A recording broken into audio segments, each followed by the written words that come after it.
like when they originally wrote the Declaration of Independence, it was in order to emphasize how they were feeling to King George III. Well, it's just like that, but instead it's students who are concerned, trying to project those emotions to the government and have them actually take real concern towards our lives. It means that we won't be silenced anymore. So many faces and names from so many places. And I think it's up to me to name angels, astronomers, name stars. So, if I make it out of school today, I promise I'm gonna learn the names of every person who never did.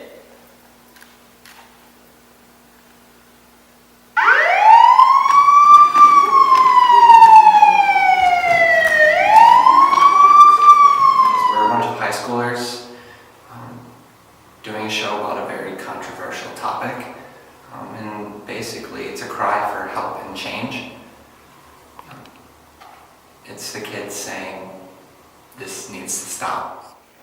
Olivia Engel, age 6, Corey DePuter, age 17. Lauren Townsend, age 18, Mary Sherlock, age 56. Allison White, 6, William Saunders, 47. Grace McDonald, 7, Daniel Mauser, 15. Daniel Robo, 16. I do this show for James Mattioli. He was a 6-year-old boy that was killed at Sandy Hook. I do a show for Josephine Gay and Dylan Hockley.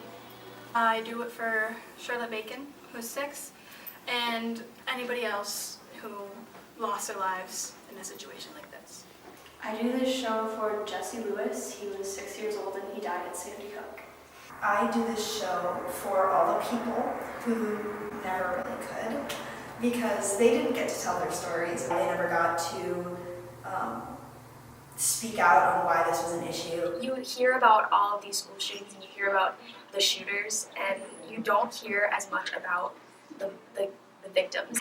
And she walked us through the Columbine shooting, like minute by minute, and almost everyone was in tears at one point.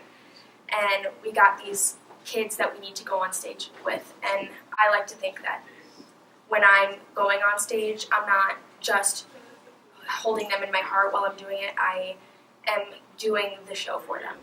12 of my friends and teachers are dead.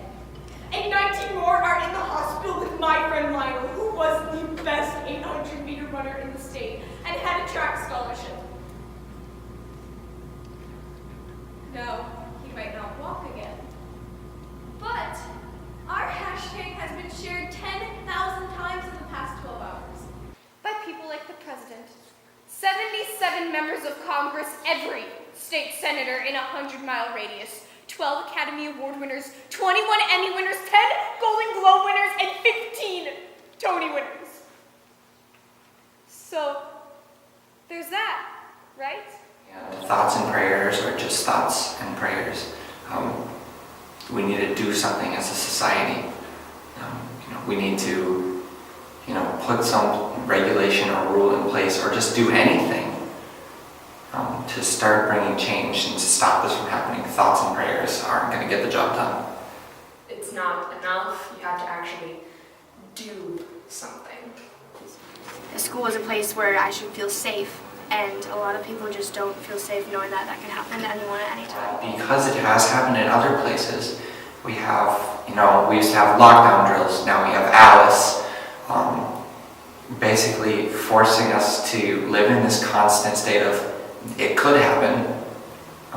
It's not as free of an experience as it should be. It shouldn't have to have that baggage. And I didn't bat an eye at it. I wasn't like, oh, this could happen in my school one day, or oh, this is weird that this happens in schools, because I grew up in a society where it was normalized.